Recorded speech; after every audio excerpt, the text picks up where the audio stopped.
Good morning. I've got the next gen with me this morning, the Assistant Majority Floor Leader, John Pfeiffer, and the next Minority Leader for the Democrats, Cyndi Munson.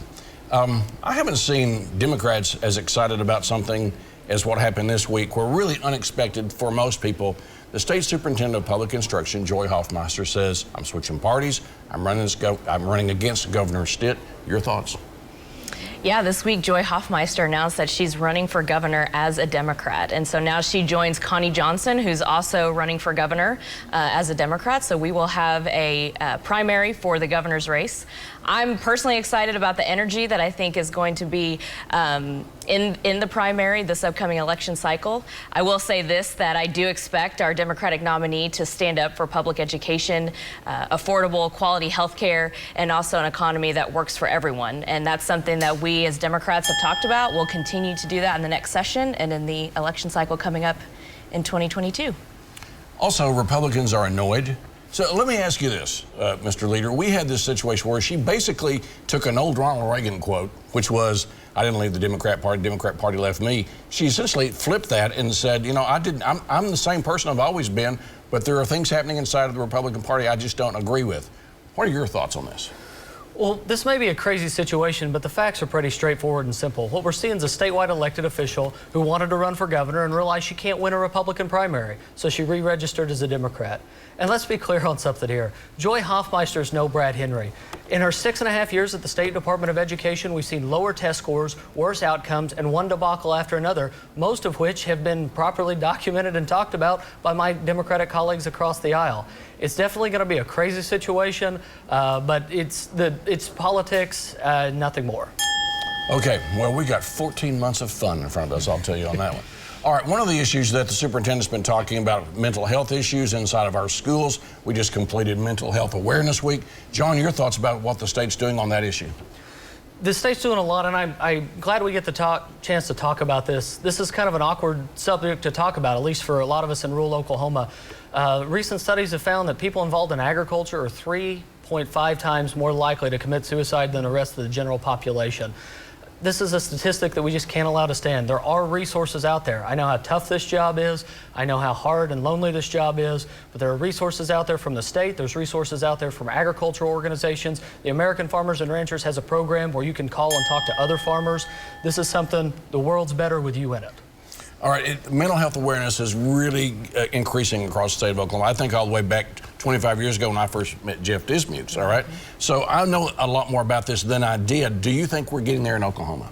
Yeah, I will say I'm very grateful and excited that mental health has become a topic that both Democrats and Republicans are talking about. And like my colleague said, both in the urban areas and in rural areas. I have always been very open about my own mental health experiences and have been very open with my constituents and hope that that has helped them talk about the things that they're facing. I'm also a member of the Mental Health Caucus that was just started this last legislative session. That's bicameral and bipartisan.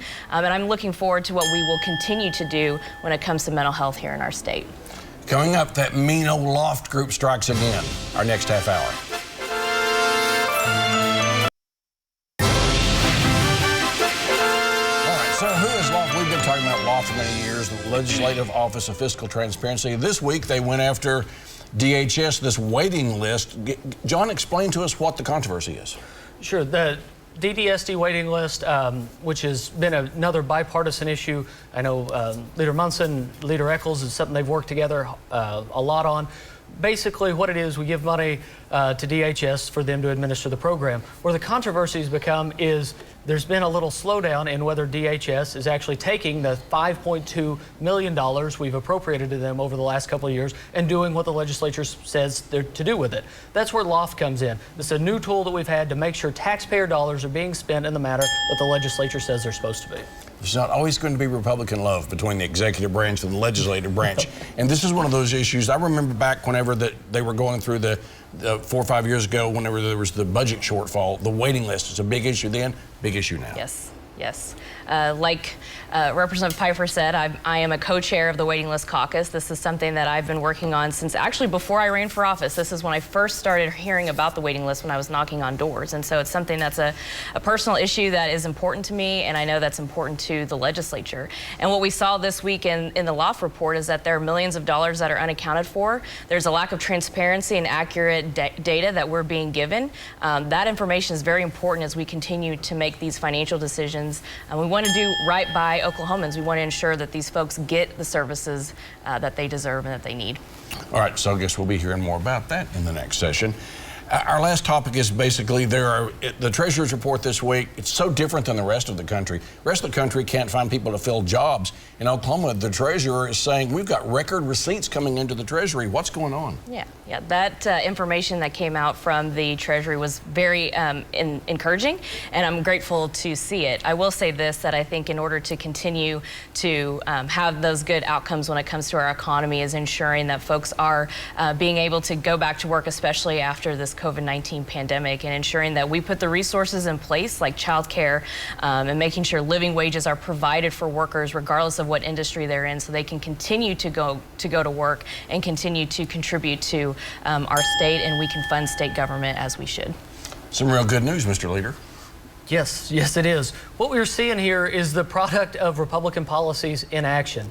The COVID policies that Kevin Stitt implemented, getting people back to work, the Oklahoma legislature cutting taxes, being a business-friendly state, and a rise in an energy sector despite the handcuffs that are put on it by a current Biden administration. We've seen a dramatic increase in the price of oil and the gross production tax receipts. All of that despite being handcuffed with some really over-the-top federal regulations. We're in a good place here in Oklahoma. Good place. Hey, by the way, this morning remembering a longtime friend, State Representative Leonard Sullivan, who passed away this week, former county assessor. He was in the legislature for a long time, worked with him on a lot of bills, and we're thinking about him and his family this morning. See this again at news9.com/yourvotecounts, and follow me on Twitter @MitchellTalks.